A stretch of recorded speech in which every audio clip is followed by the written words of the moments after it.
Nous sommes ici pour une conférence, chers frères et sœurs, et donc nous ne pouvons pas commencer notre conférence sans lire une prière. Et donc, même assis, nous allons débuter avec la prière. Au nom du Père et du Fils et du Saint-Esprit, merci Seigneur de nous avoir donné la force de se réunir ici. Tu as dit dans ta parole, là où 2 ou 3 sont réunis, sois avec nous du début jusqu'à la fin de cette conférence. Que l'Esprit Saint sous ta mouvance nous accorde la force, l'intelligence, afin que tout ce que nous allons faire ici ne soit pas digne de notre volonté, mais que ta volonté soit pour nous comme témoignage de vie. Par Jésus, le Christ, notre Seigneur. Amen. Amen. Au nom du Père et du Fils et du Saint-Esprit. Je m'appelle le frère Mopia Joachim Ange. Je suis ravi de vous accueillir ici aujourd'hui pour cette conférence dans la paroisse Saint-Augustin, précisément dans l'archidiocèse de Pointe-Noire, qui a pour thème l'amitié véritable et la fidélité chrétienne dans un monde instable.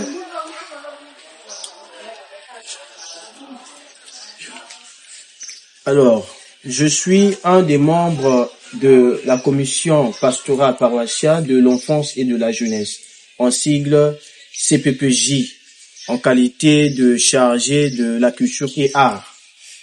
Et je suis enthousiaste de partager avec vous ces réflexions sur un thème qui me tient à cœur. Je vous souhaite à tous une belle journée et une réflexion enrichissante. Chers frères et sœurs en Christ, nous nous réunissons aujourd'hui dans cette église pour réfléchir sur un thème qui est au cœur de notre foi et de notre vie quotidienne. L'amitié véritable et la fidélité chrétienne dans un monde instable. Nous vivons dans un monde où les relations sont souvent fragiles, où les promesses sont facilement brisées et où la loyauté est mise à l'épreuve. Pourtant, en tant que chrétiens, nous sommes appelés à être des amis véritables, des compagnons de route qui se fortifient mutuellement dans la foi, comme Saint Paul et Timothée. Nous sommes appelés à être fidèles à Dieu et à nos frères et sœurs, même dans les moments difficiles. Dans cette conférence, nous allons ensemble explorer ce qui signifie être un ami véritable et un chrétien fidèle dans un monde instable. Et donc, en premier lieu, nous allons aborder quelques points qui sera chiffré en 4. Et donc, nous aurons 4 points à aborder. Le premier point, c'est la définition de l'amitié véritable. Qu'est-ce que l'amitié véritable? Comment la reconnaître? Le deuxième point, c'est la fidélité chrétienne. Qu'est-ce que signifie être fidèle en tant que chrétien? Comment cela se manifeste-t-il dans nos relations?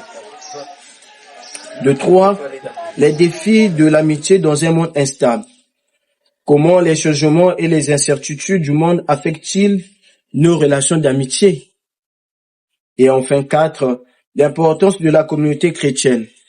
Comment la communauté chrétienne peut-elle soutenir et encourager l'amitié véritable et la fidélité chrétienne?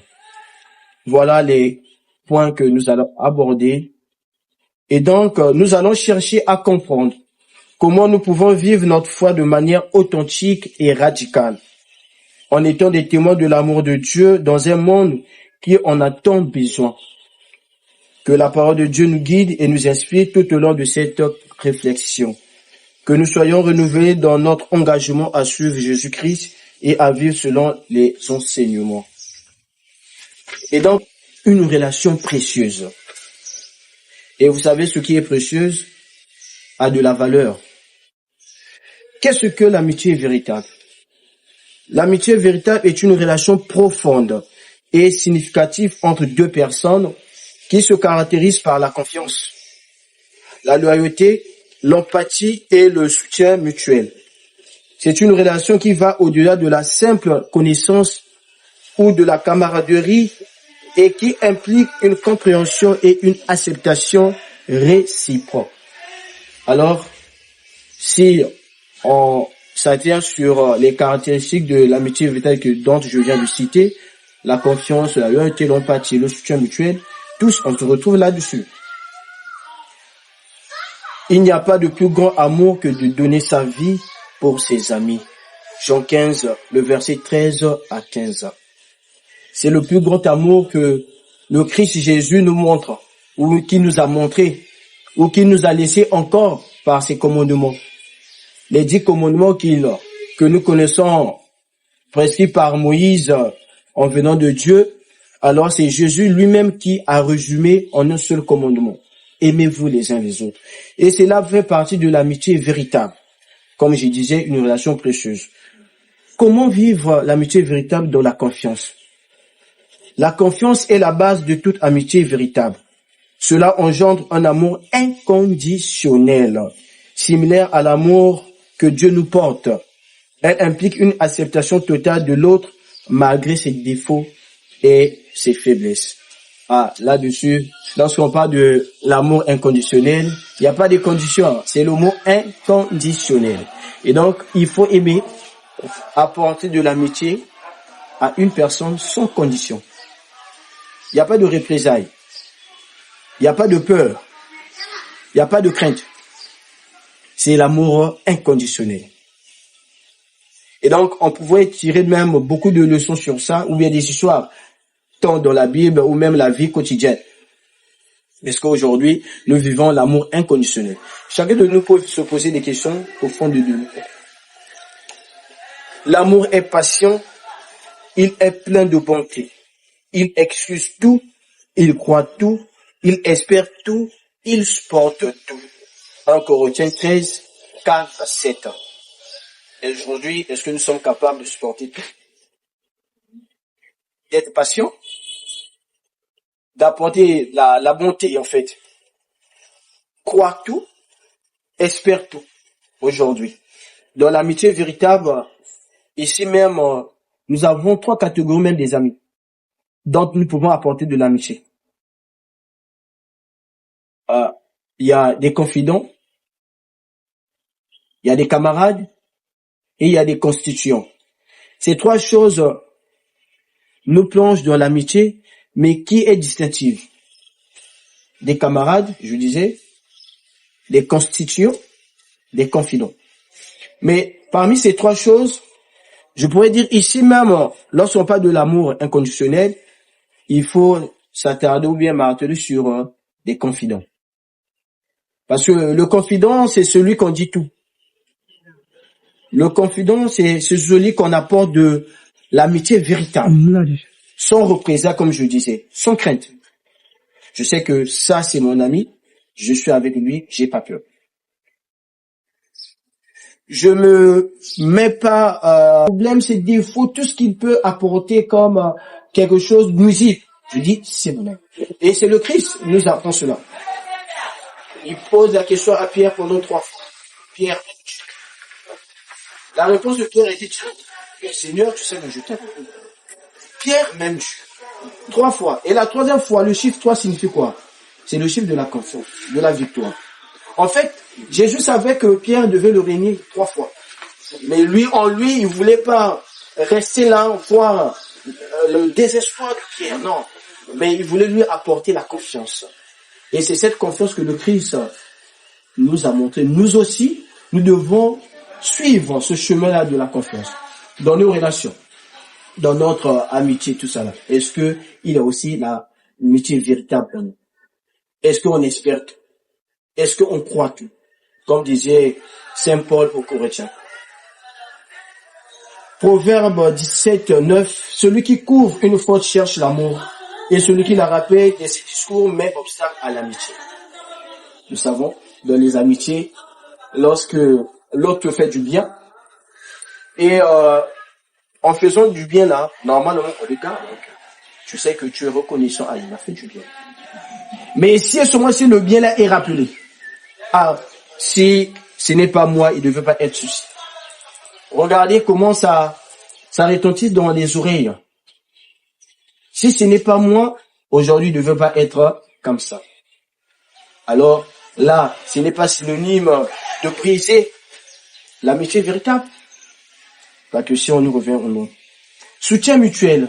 J'ai parlé dans les caractéristiques de l'amitié véritable. Le soutien mutuel. Les amis véritables se soutiennent mutuellement dans leurs objectifs, leurs rêves et leurs difficultés.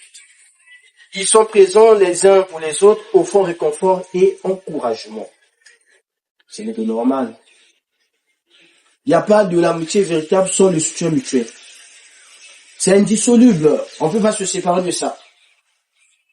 C'est indissoluble.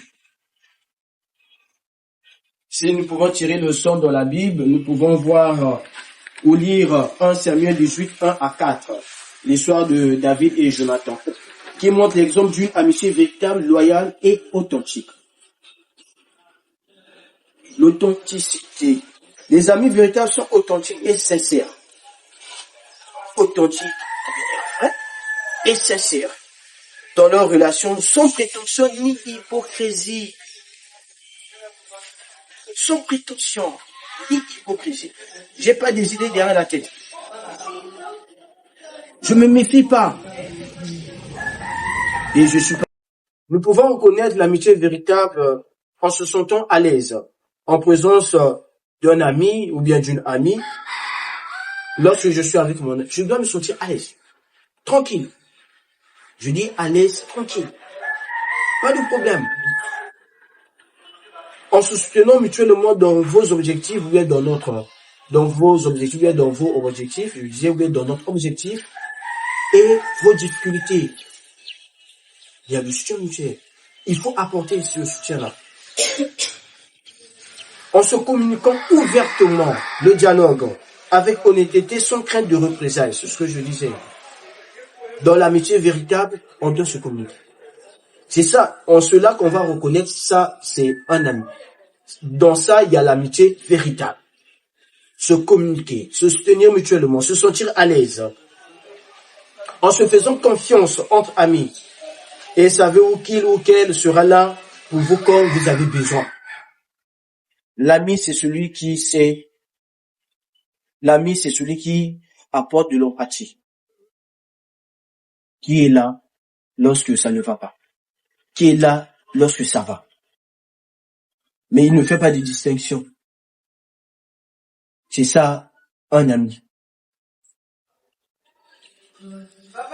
En conclusion, l'amitié véritable est une relation précieuse, comme je disais, qui peut apporter beaucoup de joie et le soutien dans notre vie. En reconnaissant les caractéristiques et l'amitié véritable et en cultivant ces qualités dans nos relations, nous pouvons développer des amitiés profondes, significatives, qui enrichiront notre vie. Et le point 2, c'est la fidélité chrétienne. Qu'est-ce que signifie être fidèle en tant que chrétien? N'oubliez pas que nous sommes à l'église. La fidélité peut aller dans deux sens. D'abord à l'église et être fidèle aussi dans nos relations. Être fidèle en tant que chrétien signifie être loyal et dévoué à Dieu et à ses principes, ainsi qu'aux personnes qui vous entourent. La fidélité est une qualité essentielle pour les chrétiens, car elle reflète l'amour et la loyauté de Dieu envers nous. Sache donc que l'Éternel, ton Dieu, est Dieu, le Dieu fidèle, qui garde son alliance et sa miséricorde jusqu'à 1000 générations, envers ceux qui l'aiment et qui gardent ses commandements. C'est le livre de Deutéronome, chapitre 7, le verset 9. Si Dieu lui-même demeure fidèle, pourquoi pas nous, en tant que chrétiens, nous devons aussi demeurer fidèles. La loyauté envers Dieu. La fidélité chrétienne commence par une relation personnelle avec Dieu, en reconnaissant son amour et sa souveraineté sur notre vie. Voilà l'exemple un peu de la fidélité chrétienne. Être loyal envers Dieu. Reconnaître, se souvenir de ce Dieu-là. Simplement même par le souffle de vie, on n'est même pas fidèle. On est infidèle. Hein? On se réveille le matin, on se dit « Seigneur, merci ». On ne se souvient pas de lui. Mais nous sommes des chrétiens. Il doit avoir la fidélité en nous. L'obéissance à la parole de Dieu. Les chrétiens fidèles cherchent à obéir à la parole de Dieu et à suivre ses commandements. Et donc, l'obéissance, si nous pouvons tirer aussi dans la Bible Abraham, en étant fidèle, obéissant à Dieu, c'est Dieu qui lui demande le sacrifice de son fils. Lui, il savait qu'au retour, Dieu devait toujours se souvenir de lui. Il espérait en ça. Mais est-ce qu'aujourd'hui, nous sommes obéissants envers ce Dieu-là? Chacun de nous peut se poser des questions dans son cœur. Amour et service des autres. En étant fidèles aussi, nous devons apporter de l'amour et du service envers les autres. En particulier ceux qui sont dans le besoin. Aujourd'hui, les chrétiens, nous qui sommes chrétiens, il n'y a plus le service. Celui qui est dans le besoin, nous préférons rire que d'apporter l'amour qu'il a besoin. Le service qu'il a besoin. Nous-mêmes le peu, nous sommes incapables. Mais s'il s'agit de critiquer, d'apporter, comme on dit, des choses qui peut-être ont encore blessé l'autre qui est à côté de moi, alors nous sommes les premiers à le faire. Comme infidèle, Dieu lui-même, il demeure fidèle, car il ne peut pas se renier lui-même, nous dit Saint Paul. Après cela, comment se manifeste la fidélité chrétienne dans nos relations? Dans nos relations, comment se manifeste la fidélité chrétienne? Nous pouvons parler de la relation conjugale. La fidélité est essentielle dans le mariage, où les époux se promettent amour et loyauté pour la vie. C'est très important. Et c'est en cela que ça se manifeste. Et je disais que l'amour supporte tout, espère tout. Aujourd'hui, ce n'est plus le cas dans les relations conjugales. Hein. On se met là devant le prêtre, on se dit mari, femme, je sais pas, pour le meilleur, le pire, jusqu'à ce que l'amour nous sépare. C'est bien ça. Mais au-delà de ça, lorsque les deux vont vivre, alors il n'y a pas de ça. Hein. Après cela, lorsqu'il y a des difficultés, un ou l'autre pouvait dire, bon, toi et moi c'est fini. C'est parce que, comme je t'ai connu, tu n'es plus comme ça. Et voilà. Et c'est des paroles blessantes.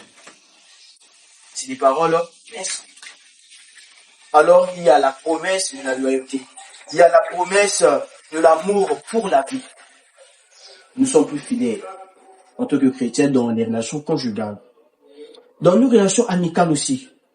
Les chrétiens fidèles cherchent à être des amis loyaux, soutenants pour les autres. L'Église nous a donné l'occasion de soutenir nos, démunis ou encore nos vulnérables par la caritas. Est-ce que nous, en tant que chrétiens, en tant que fidèles du Christ, nous apportons le soutien à ces personnes-là? Deux fois, ça nous passe inaperçu. On se dit que venant à l'église, c'est juste écouter la parole de Dieu, c'est fini. Est-ce que c'est ça que le Christ attend de nous, en tant que chrétiens? Non. Mais la fidélité de Dieu voudrait que nous allons plus au-delà de ça. Soutenir les uns les autres. Être fidèle en apportant du soutien à celui qui en a besoin. Ça peut être dans le finance, le matériel, tout ce qui peut peut-être cadrer ou encore apporter de la joie envers la personne. Il est très important de manifester cela dans nos relations. Que ce soit aussi dans nos relations familiales.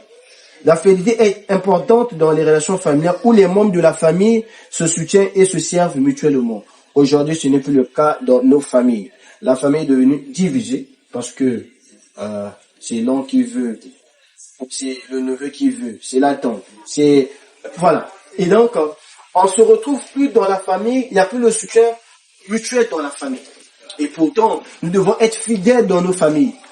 Nous, en tant que chrétiens, nous pouvons apporter cette soutenance dans les familles, afin que le témoignage du Christ puisse resplendir dans nos familles. Et souvent, c'est nous, les chrétiens, qui sont à l'origine même des divisions dans les familles. Notre façon de faire, notre façon de diriger, qui pousse que la famille puisse se disloquer ou bien se diviser.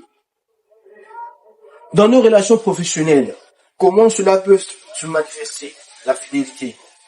Les chrétiens fidèles cherchent à être des employeurs honnêtes et intègres, qui respectent les principes de la parole de Dieu. Là, aujourd'hui, on nous a dit, si quelqu'un ne mange pas, si quelqu'un ne travaille pas, qu'il mange non plus. Mais nous devons être fidèles dans nos relations professionnelles. Aujourd'hui, on peut t'engager dans un travail, faut le faire.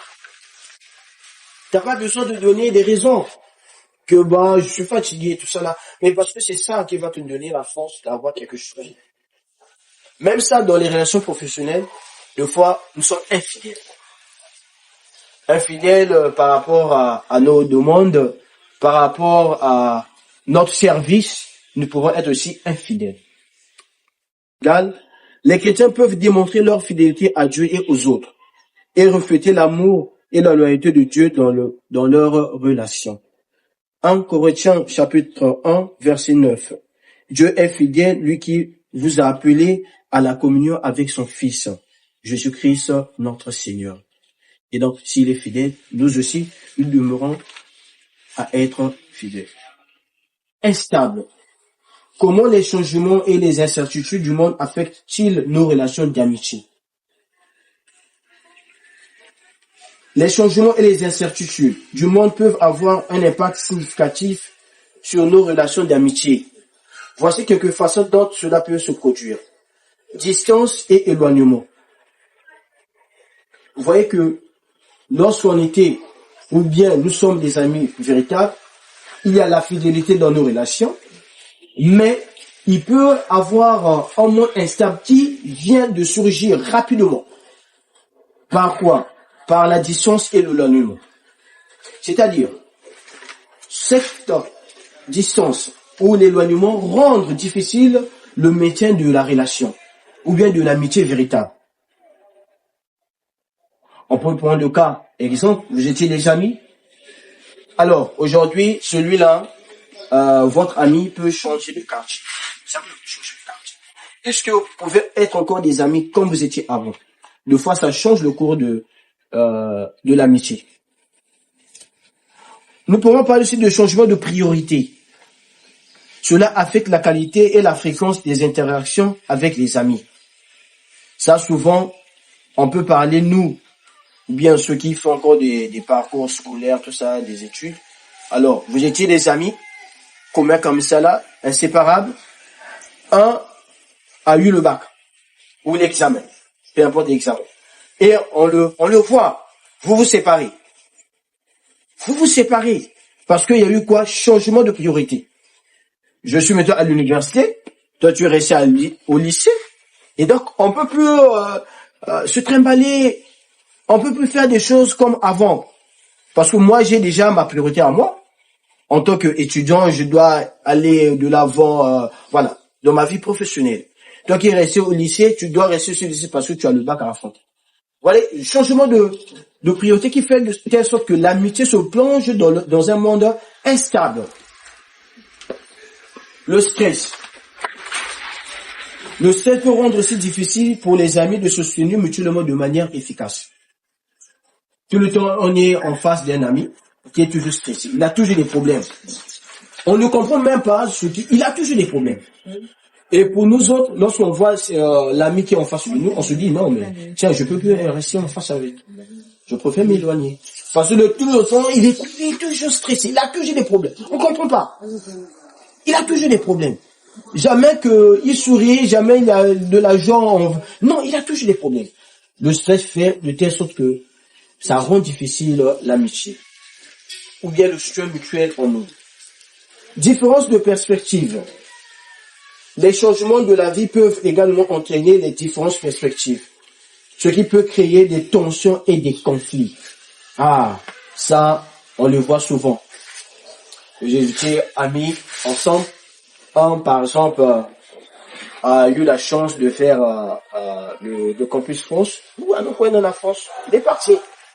Mais est-ce que vous allez garder encore l'amitié véritable en vous? Cette fidélité de l'amitié-là en vous? Oui, deux fois non. Parce qu'il y a changement de priorité, la distance et l'éloignement, ensuite la différence de perspective. Lui, il voit, mettons, loin. Il est en Europe. Il y a beaucoup de choses qui peuvent se présenter. Et vous qui restez en Afrique, par exemple au Congo, vous avez aussi des réalités à vous à affronter. Et ça crée un monde instable. Ça peut aussi surgir sur les nouveaux défis et opportunités. Cela peut également créer de nouvelles opportunités pour renforcer les liens d'amitié, notamment en partageant des expériences et des défis communs. Alors, pour maintenir des relations d'amitié solides face aux changements et aux incertitudes, il est important de, comme je disais, communiquer ouvertement. Même s'il y a le changement, il y a l'éloignement, il y a la distance. Mais le moyen propice, c'est la communication. De telle sorte que vous pouvez aboutir à un résultat fiable. Un résultat qui peut promettre beaucoup de choses. Et les gens pouvaient tirer même des témoignages par rapport à votre vécu. Cultivez la confiance. Car dans la confiance, l'amour ne trahit jamais. Pratiquez l'empathie. Essayez de comprendre le sentiment et le besoin des autres. Alors, pour finir, ici même, le cas soutien de l'amitié véritable. Nous avons des groupes de discussion, de partage, nos groupements, nos mouvements, nos services. Nous avons des activités créées par exemple, la CPPJ. Voilà. Nous avons des apostolats que l'Église nous offre pour aller faire ceux qui ont besoin de ce soutien-là. De l'assistance, qui est le fait d'aider une personne, quel que soit son état, riche, pauvre ou malade. Dans l'encouragement, ici, l'Église nous donne les occasions des enseignements et des prédications. Des modèles de fidélité. Dans l'Église, nous pouvons tirer des modèles qui feront de telle sorte que nous devons rester ou demeurer fidèles ou apporter de l'amitié véritable envers les frères et sœurs. Nous avons nos saints. Nous pouvons tirer des modèles en eux. Les saints que l'Église nous offre. Que ce soit les martyrs. Le soutien spirituel. La prière. L'Église nous donne l'occasion de prier. Dans la prière, nous pouvons soutenir les uns et les autres. Nous pouvons offrir de la joie. Matthieu 11, 28. Venez à moi, vous tous qui êtes fatigués, chargés, et je vous donnerai du repos. Nous dit Jésus. On pratique, comment pratiquer cela? Et donc, dans l'Église, il y a des créations, des groupements. Il y a des organisations, des événements. Nous, par exemple, les jeunes. Alors, s'il y a des activités par-ci, par-là, il faut aller. Parce que celui qui se sent stressé, lors de ces activités, peut s'épanouir. En lui, il peut se libérer. Il peut se retrouver dans ces activités-là. Il peut être encouragé dans ces activités-là. En mettant en pratique ces moyens, la communauté chrétienne peut créer un environnement propice à l'épanouissement de l'amitié véritable et de la fidélité chrétienne. Et donc, chers frères et sœurs, voilà les 4 points que je viens d'épiloguer ici même. Et donc, pour tirer conseil en cela, c'est juste que trouver notre identité en Christ. Parce que celui qui est le modèle par excellence. Nous devons être les lumières du monde. Lui-même dit, soyez le sel plutôt de la terre. Lumière du monde. Vous savez que le sel, lorsqu'il manque le sel dans la nourriture, malgré la nourriture est présentable, mais lorsqu'on goûte et qu'il manque du sel, alors on a un peu de résistance à manger la nourriture. Et donc c'est ça notre témoignage. Dans notre quartier, dans nos groupements, dans nos relations familiales ou bien dans nos familles. Nous devons être la lumière. Nous devons soutenir les autres, quels que soient leurs états. C'est très important. Je parlais ici de l'assistance. Quel que soit l'état de la personne, nous devons soutenir la personne. Or, aujourd'hui, il y a, mettons, la distinction. Ah, celui-là, non. Celui-là, c'est mon ami. Celui-là, il ne peut pas être mon ami.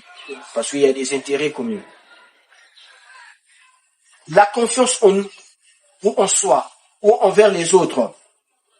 Nous devons être confiants. Apporter de la confiance. En disant que celui-là, c'est mon ami. Nous avons les mêmes objectifs.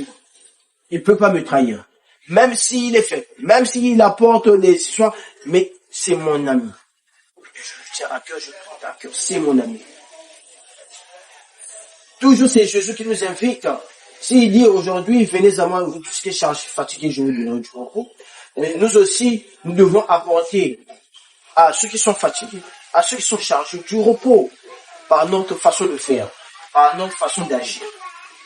Dans un monde où les relations peuvent être éphémères et les engagements fragiles, alors ici même, je vous invite à découvrir la puissance de l'amitié véritable et la fidélité chrétienne.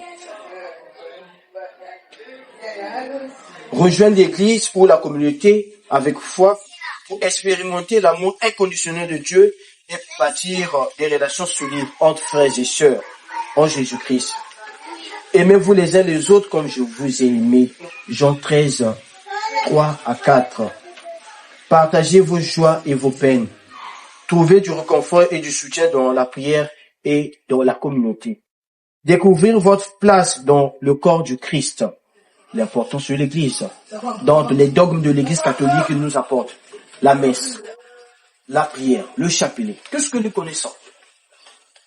Nous devons découvrir l'importance du corps du Christ. Vivre une vie de foi profonde. Vous êtes mes amis si vous faites ce que je vous commande.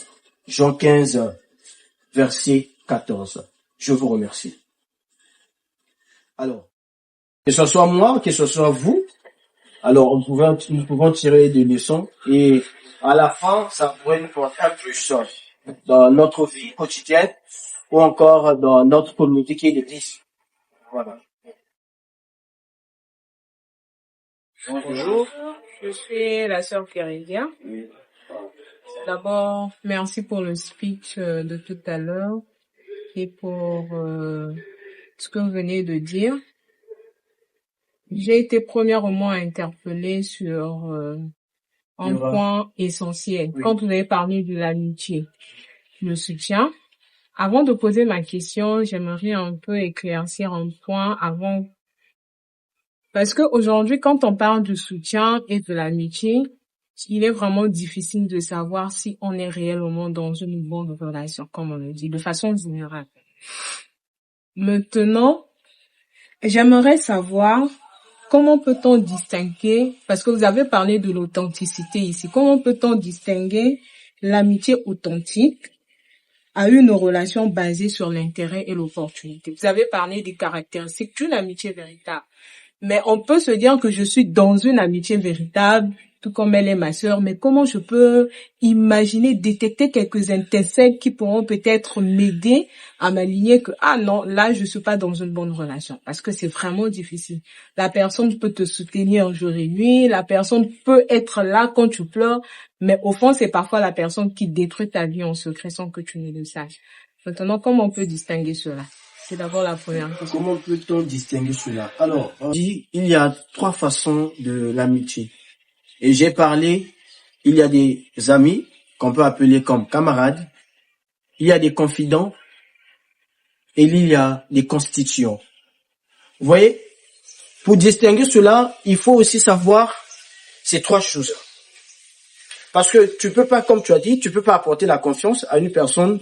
Demain, après, tu sais que la personne peut me trahir, ou elle est capable de me trahir, de me faire du mal. Mais simplement, c'est que, il faut savoir, est-ce que d'abord, c'est un camarade pour moi? Est-ce que c'est mon confident? Est-ce que c'est mon constituant? J'explique. Le confident, ce que je disais, c'est celui qu'on a confiance. Quand je suis dans les caractéristiques, on a confiance. Je sais que celui-là, par rapport à notre vécu, non. J'ai confiance en lui. Je dois le dire tout. Il me dit tout. Mais les constituants, ce sont des personnes qui sont ensemble avec nous pour construire quelque chose. Un objectif. Mais au moment où vous avez plus les mêmes objectifs, la personne te dit tout. Vous avez plus les points communs. Et non, il n'est plus là pour toi. il s'en va. Il est plus là pour toi. Parce que ce que vous réunissez, c'est juste l'objectif. Un camarade, c'est celui qui est là dans le plaisir, dans les moments de joie, tout ce que nous pouvons faire. Mais c'est celui qui il est là pour te regarder de loin, pas de proche. Il était là juste pour intérêt. Il était là juste pour profit. C'est ce que nous manque en nous. Parce que nous, en amont, nous ne regardons pas, nous ne pensons pas que, voilà, si je suis en face d'une personne, comment je peux me donner à cette personne-là? On ne pense pas à ça. On se dit que camarade, c'est camarade, je dois me dire tout, je dois faire tout avec lui. Mais on ne fait pas cette distinction-là. Raison pour laquelle souvent, on subit à la fin. Et il y a des pleurs, on est là, parce qu'on se dit que celui-là m'a trahi, il m'a fait du mal. Mais est-ce que, avant tout, on a d'abord réfléchi de se dire que ça, c'est mon ami, est-ce que je peux apporter l'amitié véritable pour lui? Et vous, tout à l'heure, vous avez dit, voilà, la distinction, en fait, c'est ça. Il faut d'abord réfléchir, penser en amont que ça, c'est ma sœur, c'est vrai, c'est mon frère, c'est vrai. Est-ce que je peux lui faire confiance en étant un ami qui est un confident? Ou encore, il est là pour me constituer, c'est-à-dire, si il sait que moi, par exemple, on prend par exemple, je sais que ça c'est un grand frère, une grande sœur, par exemple, je travaille, je sais que mon petit frère, il vient souvent chez moi parce qu'il sait que j'ai l'argent, je le donne. Voilà son niveau. Il sait que si je vais chez mon grand frère là-bas, ma grande sœur, j'ai à manger, j'ai à boire, je fais ceci. C'est un ami, je sais que mon ami là, je sais que je peux le dépanner. Parce qu'il sait que si je l'invite, c'est moi qui va dépenser. C'est moi qui va faire ceci. Dans ses besoins, c'est moi qui fais. Mais lorsqu'il y a plus cela, est-ce qu'il sera là? Non. Vous voyez? Et au retour, on est blessé. Alors, je disais, je prenais aussi l'exemple de Jésus. Je disais que Jésus, au fond de lui, il savait déjà Pierre devait le trahir. Mais pourquoi il est resté avec lui? En fait, il cherchait pas que se plaire ou bien se valoriser en lui-même, non. Mais il voulait quand Pierre, le témoignage puisse se respecter. Que les gens voient la confiance ou encore le bon sens de l'amitié véritable dont Jésus voulait apporter à Pierre. Et pourtant, il devait l'écarter même. Parce qu'il savait déjà que Pierre devait le trahir. Mais il a posé la question 3 fois. Et je disais que le signe 3 signifie la confiance. C'est ça la victoire. Pierre m'aimes-tu? Nous aussi, nous devons faire cela. Et ce que je disais, l'amour espère tout, croit tout. Nous pouvons dire que oui, c'est vrai, même si ce n'est pas l'ami que je peux dire tout, mais au moins je sais en lui que il peut changer, on peut aboutir à quelque chose. Pour nous chrétiens, c'est ça. Parce que si on se dit en nous que non, celui-là, non, on est un peu restant, il n'y aura pas la fidélité en nous. C'est ça en fait. Ça va nous plonger souvent dans le monde instable. Voilà un peu ce que je pourrais dire. Je peux appuyer un peu cette l'inquiétude posée par la sœur. Non, elle a d'abord une question, sinon que... Vous parlez de pourquoi j'ai abordé cette question-là par rapport à cette thème, au fait, par rapport à ce thème, récemment, à peine une semaine. Oui. Il y a eu une situation, par exemple, vous et nous sommes des amis d'enfance, on a grandi tous ensemble. Donc, ça veut dire que parmi les 3 catégories, nous sommes maintenant des amis, nous sommes des confidents. On se dit tout. Rien n'exclut. Mais en évoluant, en grandissant, l'autre s'est marié sans problème. À mon tour, par exemple, je trouve un partenaire, du jour au lendemain, il fuit. La première fois, la deuxième fois, la troisième fois, l'autre venait tout le temps auprès de sa sœur, pleurait. Ah, elle est ma confidente, je peux tout dire, comme vous venez de le dire. Parce que déjà là, il y a cette confiance-là qui s'est basée parce que tous on a grandi ensemble. Mais dans le fond, l'autre ne vivait pas cet amour véritable-là, comme vous avez su le dire. Donc voilà pourquoi moi je me dis, est-ce qu'aujourd'hui, bien qu'on nous dit la confiance n'exclut pas le contrôle, est-ce qu'il faut être réticent ou bien être réservé, même si on peut se dire qu'on est dans une relation de confiance, dans une amitié de confiance, même que ça soit à l'église, même que ça soit dans nos relations, dans nos différentes relations. Est-ce qu'on peut développer cela, mais tout en restant, on dit que tout en restant préventive, c'est-à-dire en développant un peu ce côté restreint, tu peux tout dire, mais tout en sachant que la personne dont tu te confies peut peut-être briser ta vie demain. Ce qui est important, c'est vers Dieu. On peut pas avoir des idées, on dit que des prétentions que je dois me rester, non. En fait, c'est pas ça. Je dis, et donc, pour reconnaître cet amour, il faut se sentir à l'aise. D'abord, parce que c'est un ami, oui. Vous dites tout. Mais est-ce que tu te sens à l'aise lorsque tu es avec lui? C'est ça le problème. Est-ce que vous se sentez à l'aise? En fait, c'est ça. Tu peux être ami, mais tu forces quand même. Mais deux fois, il n'y a pas... Si on vérifie bien, même si vous dites tout, mais si on vérifie deux fois, vous n'êtes pas à l'aise. Il y a toujours des tendances. C'est à nous d'être... c'est à nous de discerner, en fait, cela. Dans votre communication, est-ce que lorsque vous vous communiquez, il y a le message qui se véhicule, je disais même, le message qui peut se véhiculer proprement. Ou encore... Lorsque vous faites cela, tu te dis que lui, il m'apprécie jamais. Malgré tout ce qu'on fait, malgré on aboutit à quelque chose, mais je vois qu'il m'apprécie jamais. Alors, ce genre de personne, tu peux pas déjà te faire comme confident en lui. Vous voyez? Et donc, c'est vrai, ce que vous avez dit, c'est vrai. Il est difficile d'apporter vraiment la confiance. Comme vous avez dit, cela n'exclut pas le contrôle, c'est vrai. Mais en tant que chrétien, nous avons le devoir d'apporter cette confiance.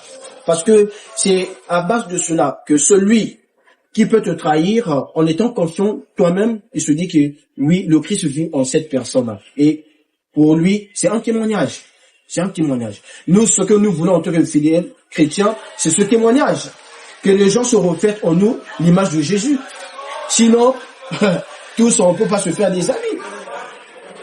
Voilà, un peu que ce que je pourrais dire par rapport à ma sœur. D'abord, merci pour la parole accordée. J'ai suivi l'intervention de la sœur avec une attention particulière.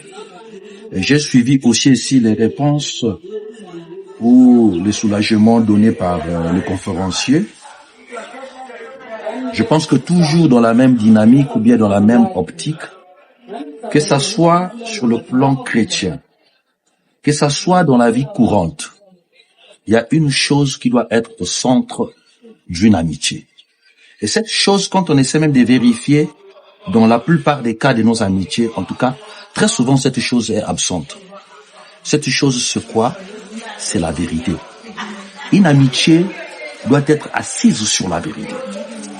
Et Thomas Sankara, paix à son âme, le disait, l'amitié ne se trahit pas, mais elle se nourrit des vérités. Il faut avoir un compagnon, un partenaire, qui est capable de te dire que là, ma sœur, vous avez tort, vous avez fait ceci, vous avez fait cela, vous avez fait ça. Moi, je souhaiterais que vous fassiez ceci, fassiez cela. Mais très souvent, ce croix de nos jours, c'est de l'hypocrisie. Hein? C'est de l'hypocrisie. Quelque chose qui s'est passé devant elle ou devant lui, il n'a pas eu le temps de te le dire. Que ma sœur, ce que tu as fait là, c'est mauvais. Mais tu seras surpris ou surprise d'apprendre ça dans les oreilles, comme on appelle, dans les bouches de certaines personnes.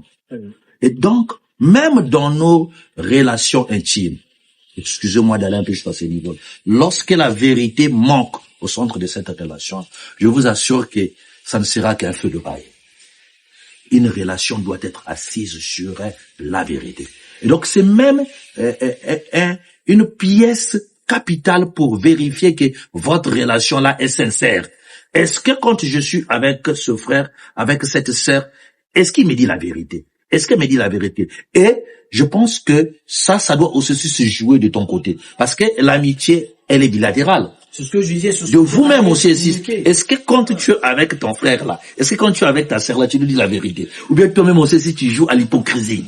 Parce que quand aujourd'hui je vois le conférencier Ange qui est un cadet pour moi, je le vois en erreur, je lui dis pas, je le reproche pas. Après je viens vous voir pour dire ça. En tout cas, ce n'est pas une amitié en tant que telle. Et donc, c'est une pièce capitale, un élément capital pour vérifier que votre amitié est sincère. Voilà ce que je voulais apporter comme palliatif. Merci. Que je m'aimerais partager avec vous. Vous pouvez essayer un peu de m'expliquer d'après votre exposé. La première question. Quel rôle jouent les valeurs morales et spirituelles dans une amitié vraie? Première question. Et alors? Quel rôle jouent les valeurs morales et spirituelles dans une amitié vraie?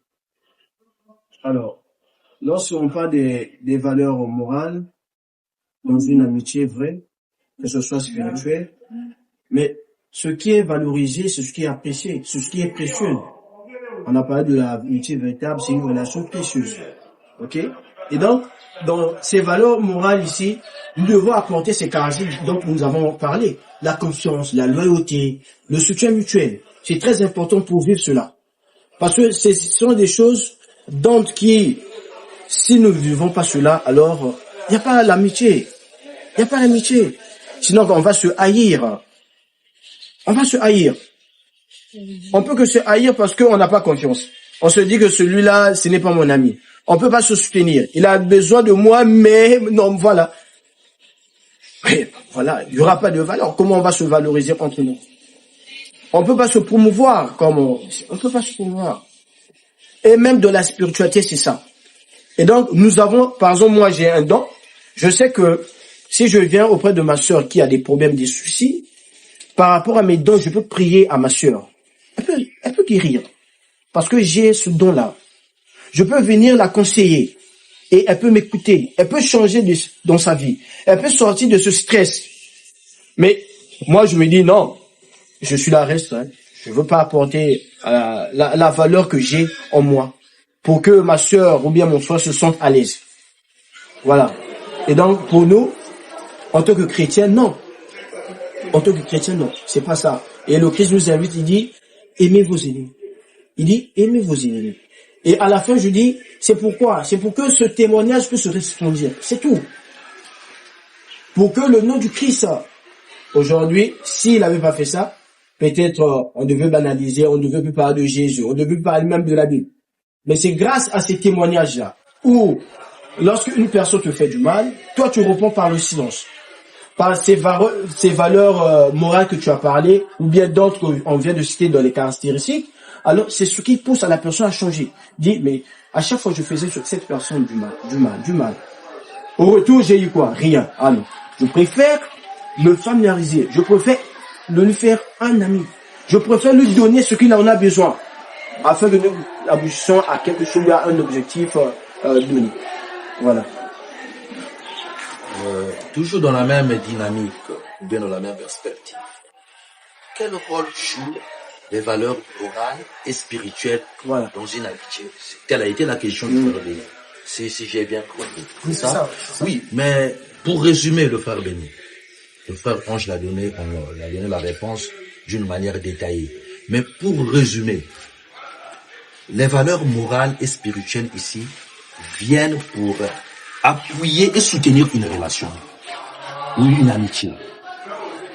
Vous avez posé les jalons d'une amitié, là où j'ai parlé de la vérité, mais les valeurs morales, parlons des valeurs morales, c'est le comportement. Vous devez avoir un comportement, par exemple, loyal au sein de cette amitié. Au centre de cette amitié, il doit avoir un comportement loyal. Les valeurs spirituelles, au centre de la spiritualité, se résume un maître mot, la prière.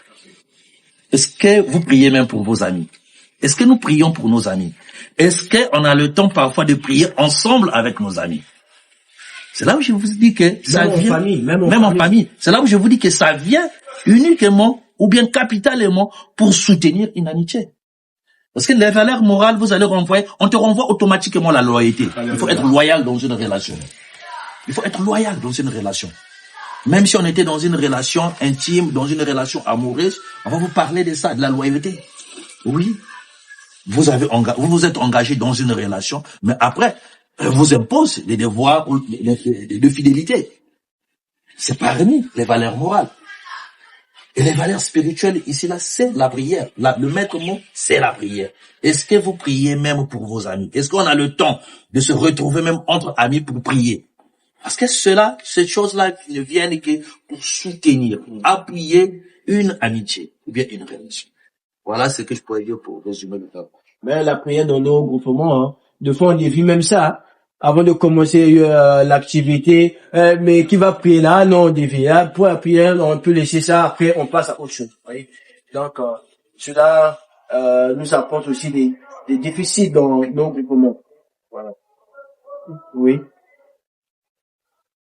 On est libre hein, d'essayer de d'épiloguer sur ces jours aujourd'hui, nous inspire et nous encourage à vivre une vie de foi authentique et radicale. Je vous invite à prendre un moment pour réfléchir à votre propre vie et à votre relation avec Dieu. Demandez-lui de vous aider à être un ami véritable et un chrétien fidèle. Je vous remercie.